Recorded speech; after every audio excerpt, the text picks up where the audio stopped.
Hi. On part one, we left off with talking about the badge swipe at the front gate and at the front entrance of the manufacturing facility. I'd like to continue talking about the physical protection layer here. I've got one camera here at the corner, which will pick up any entrance to the gate or even people that try to gain entrance.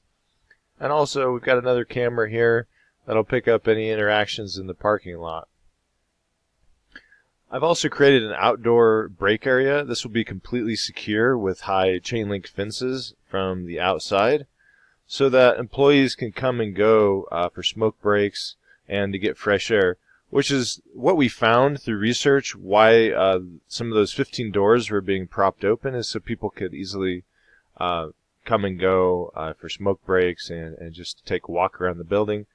This outdoor break area is large enough for people to take smoke breaks as well as stretch their legs.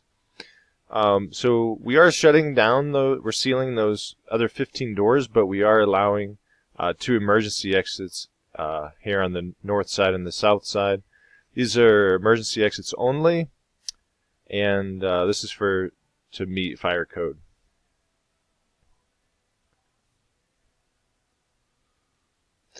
This is my second diagram on physical security, and this is showing the inside of the manufacturing facility, especially the network room here. So you can see the orange color. That's the original size of the network room.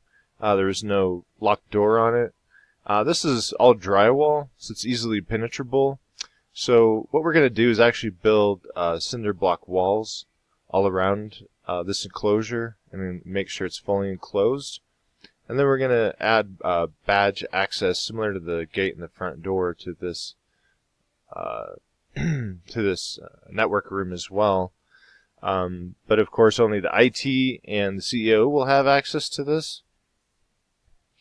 And because this is a closed area and IT equipment needs to monitor humidity and temperature, it's going to have its own environmental control. It's going to have its own HVAC system. And then I've also got HVAC systems here on the outside of the building. The reason for this goes back to those 15 doors and why they're being propped open.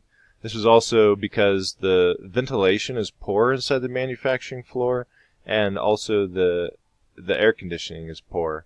So people were opening those doors, leaving them open in out of what they felt was necessity.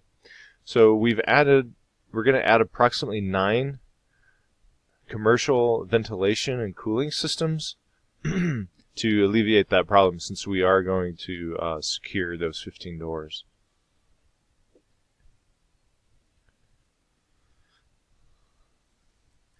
I want to talk about policies for security. There was a concern that passwords weren't expiring, and that's not a good thing because some passwords can be cracked as little as an hour. So there needs to be a password policy where passwords are expiring. We're also going to enforce that the passwords be at least 18 characters and use a combination of letters, numbers, and special characters. The acceptable use policy is going to include, going over, you need to lock your computer when you get up from your desk. The computer is only to be used for work purposes only. And it's also going to include tips for avoiding social engineering, such as phishing email scams, and also giving out too much information over the phone unless you've verified who the person is that's calling. And also not to pick up any thumb drives found in the parking lot, and if you do, don't plug them into your computer.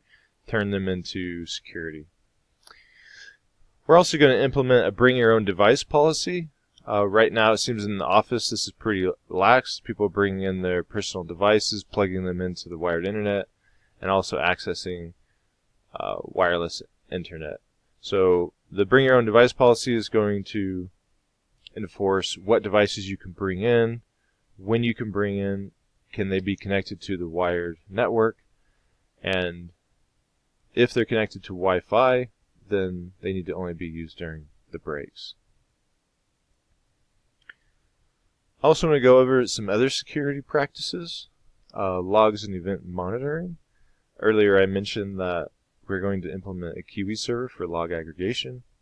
We're going to need to, your TMM is going to need to hire a network administrator to monitor those firewall logs. And those firewall logs, those logs are going to include logs from the FortiGate as well as the Sonic wall. It's also going to include the networking equipment, the router, the switches, and the servers. We're also going to implement a backup procedure. So right now, TMM doesn't have any backup procedures, and those backup procedures are going to be all on the cloud. That's going to be your best solution. We're going to use a cloud-based service called iDrive. They encrypt the data in transit and at rest. And then we're going to discuss outsourcing. Again, we're not going to outsource the web hosting, but the credit card transactions that used to be done on your website. This is because to meet PCI compliance, it would just be more cost effective for you to outsource the credit card transactions.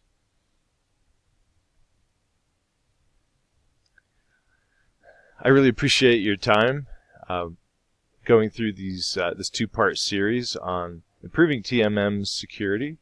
And I hope after viewing the security for logical security and physical security ideas, you will go through with these plans and meet the government audits and keep your contracts and keep growing and meet the projected revenue that you can attain.